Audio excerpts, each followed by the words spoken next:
We are up at the start for another heat of the Diamond Jubilee Challenge Cup between Shrewsbury School on the left of your screen, the Bark Station, and Rob Roy Boat Club on the right of your screen, the Buck Station. And they are off. This is junior girls quads.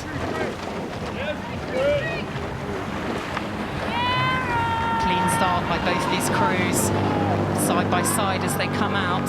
Shrewsbury School and Rob Roy Boat Club. It is a crew from up north in Shrewsbury versus a crew from Cambridge. One's a school, one's a town club, and at the moment it's pretty neck and neck coming out of the island. Little advantage perhaps to Shrewsbury. To me, I'm constantly in awe of scullers. It's something that I never managed to get to grips with. It looks like wizardry and witchcraft, that they're even afloat from my eyes. And this looks neat, it looks punchy. Having a look at the blades here as well. So something slightly different with the shape of their spoon, is that new?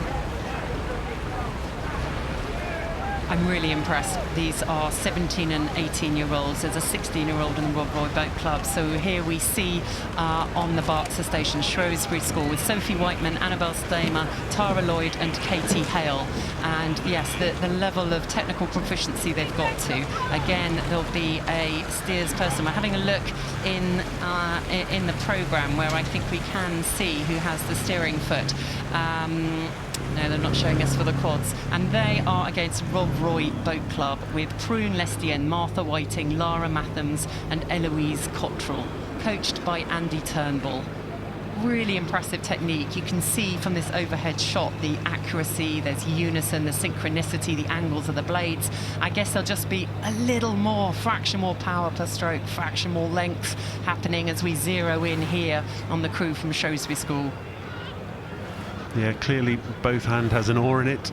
It's important to say for the people that don't row, but also the left hand is always above the right hand as they come through the middle of the stroke. So as the oar comes through the water, as the boat moves past the oar, as they're on the recovery as well, it'll always be left hand higher.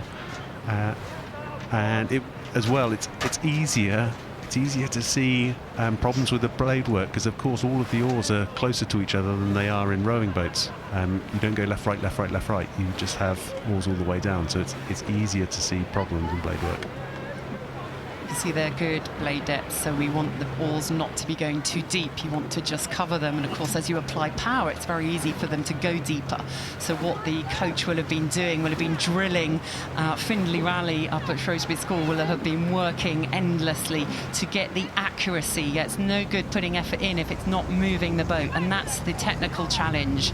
Shrewsbury School, they train on an idyllic stretch of the River Severn and have been semi-finals in this event and 2019, and always searching for a crew to see can they get further in this event. Very impressive. Here we can see Rob Roy Boat Club again. I mean, really technically very proficient. Yeah, I was talking about how unforgiving quad sculling looks, but this looks great. And not finished yet. The fight is still on. Blade work looks good. We've still got room to go.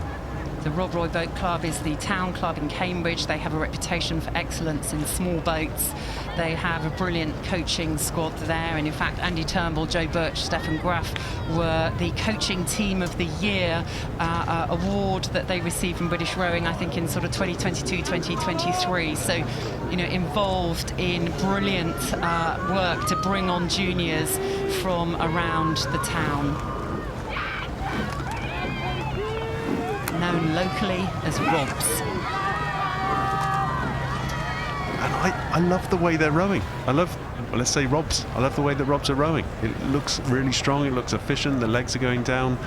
For people that haven't rowed, it's not a pulling sport, it's a pushing sport. You want to push your legs down and push the boat past the oar, which is fixed in the water. So that's where the movement comes from. And I like the way that Robs are rowing.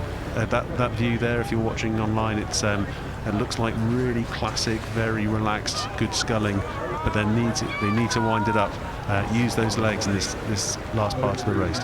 So the question now, can they get faster? Can they press the legs down with a little more speed, with a little more urgency? Can they accelerate the oars through? Can they put a push in? You can see them lifting it now, and in fact the steering has gone just slightly off as they've done that, because they are really getting into pain now as they kick into the reserves and try and take it to the Shrewsbury School. Can they put them under pressure? That's going to ask Shrewsbury School, can they respond? These are moments, aren't they, where you ask yourself a question about how much have I got left? And, you know, I'm going into my reserves now, and I'm going to trust my training, I'm going to trust the programme, I'm going to trust the girls around me. Well, they did the work in the middle of the race, and they can sit back and look at their opposition, and there's a big advantage to that. And let's just see what happens in the dying strokes. And so, in fact, Robs have had a steering problem. So in that final, all of the effort, they were piling in to keep raising the rate. They've gone into the booms, which is a really sad way to end the race. But it was because they were taking it to Shrewsbury School. But it is Shrewsbury School crossing the line there with relief and joy that they will be continuing on to the next day of Henley Royal Regatta.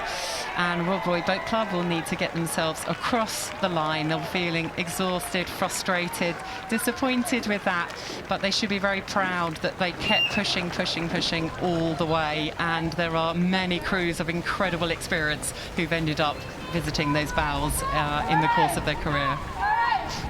It is a win for Shrewsbury School over Rob Roy Boat Club in this heat of the Diamond Jubilee Challenge Cup.